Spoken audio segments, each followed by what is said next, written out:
Alors, Monsieur Bouhlel, vous, donc, vous avez eu quand même un parcours un petit peu contrasté, j'ai envie de dire. Oui. Donc, vous avez fait le tour de plusieurs pays, alors, très différents. Champmanœuvre, donc au lieu de Champmanœuvre, donc j'ai fini à Alger, j'ai grandi à Alger, j'ai 39 ans, j'ai fait l'université de Kharouba où j'ai eu un master en économie et gestion des entreprises.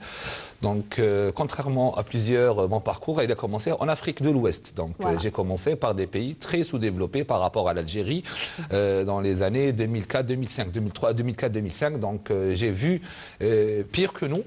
Après, j'ai vu meilleur que nous. Donc, ce que j'ai envie de dire, c'est dans tous les pays du monde, il y a des pays plus développés et des pays moins développés. Mais c'est toujours des enseignements de plus. Absolument. Donc, j'ai travaillé chez des grands groupes européens comme Neuroto, comme Euromaster, spécialisés dans les franchises et dans les réseaux.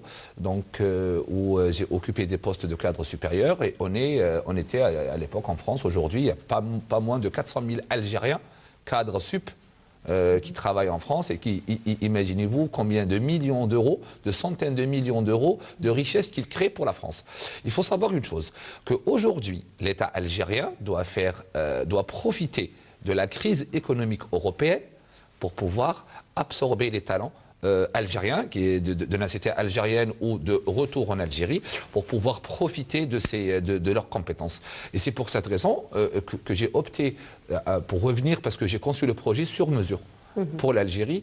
Et j'avais peur, il faut pas se mentir, j'avais peur de la bureaucratie, j'avais peur de la lenteur, j'avais peur d'une activité qui est inexistante. Alors rappelons juste, Monsieur Bouhlel, que vous avez justement, vous êtes revenu en Algérie, vous avez profité, vous avez bénéficié du dispositif. Donc, absolument, dispositif ANSEJ. Donc en venant en Algérie, dans mon plan de développement, celui de créer 340 centres de décalaminage à travers le pays, j'ai voulu d'emblée réserver 30% de part de marché à ces jeunes.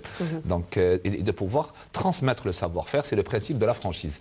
Et je me suis rendu directement à l'agence nationale de soutien à l'emploi, où j'ai été reçu à l'époque par monsieur Mourad Zmali, le ministre actuel du Travail, où j'ai présenté le jour de réception, j'ai présenté le projet, il m'a dit vous ne sortez pas d'ici. Donc il m'a orienté certes vers ses collaborateurs et étonnamment, après 14 ans d'absence, on a toujours la pensée négative de bureaucratie, ça prend, ça met du temps. En fait, non. Donc d'autant plus que j'ai dû créer cette activité et que j'ai dû passer tout un process complexe à travers 5 ministères et ça a pris, on va dire, que 7 mois. Ça m'a coûté 4 paires de chaussures usées, mais c'est pas grave. Donc, le résultat est là. Oui, mais le résultat, il est là. Aujourd'hui, cette activité existe. J'ai présenté l'entreprise à Paris. Alors, elle existe depuis quand, l'entreprise? Elle existe depuis 2016. C'est tout récent, quand même. Tout à fait. Et comme ça a été bien conçu, que j'ai mis vraiment tous les moyens nécessaires, j'ai pu présenter l'entreprise Carbon Green au salon Equipoto qui s'est tenu du 17 au 21 octobre. Et étonnamment, un succès, un intérêt fort pour l'entreprise et pour la marque, la franchise. Et pour le deuxième semestre de 2018, on va exporter le concept Carbon Green, donc la marque, avec laquelle on peut ramener des devises. Et là, on va tomber sur un petit souci, c'est que la franchise à l'international, la master franchise, est une opération comptable non reconnue. Donc, même si j'arrive à vendre ma marque à partir du mois de juin, on aura des difficultés à ramener l'argent. Donc, c'est tout un process. Donc, l'entrepreneuriat se développe, l'entreprise se développe, les systèmes bancaires doivent se développer et doivent suivre le cours de l'évolution des startups. Aujourd'hui, je connais beaucoup d'entreprises qui exportent leur savoir parce qu'ils sont dans le TIC. Mais par contre, pour ramener le fruit de leur travail, c'est un peu difficile, ça passe par des circuits. Pourquoi? Parce que la banque algérienne ne régule pas ou ne s'est pas penchée sur la question.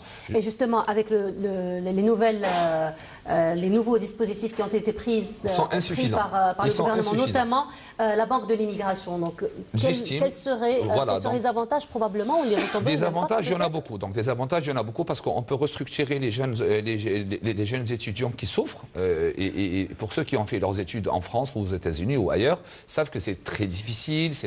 Vous vous retrouvez dans un pays éloigné des vôtres et dans un environnement, on va dire, pas du tout comme le nôtre. Donc, c'est difficile pour eux et c'est l'avantage de récupérer récupérer ces jeunes Algériens avec une haute formation dans mon domaine, avec tout ce qui est informatique, statistique, data. J'ai opté pour une société informatique algérienne dont le responsable a fait les États-Unis aussi. Donc, aujourd'hui, on est 3 sur le plateau, mais il y en a des centaines et des centaines et des centaines.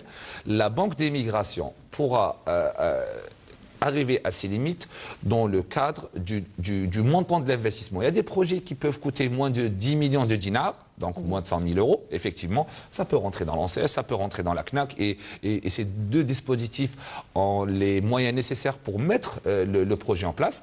Après, il y a des projets qui coûtent largement plus que 10 millions de dinars, et à ce moment-là, ce type de banque, ce type de financement doit être capable de supporter parfois des projets qui peuvent coûter 1 million, 2 millions d'euros. Donc le problème, on ne doit pas s'arrêter juste à des petits projets, des start-up qui peuvent évoluer rapidement, qui peuvent grandir rapidement.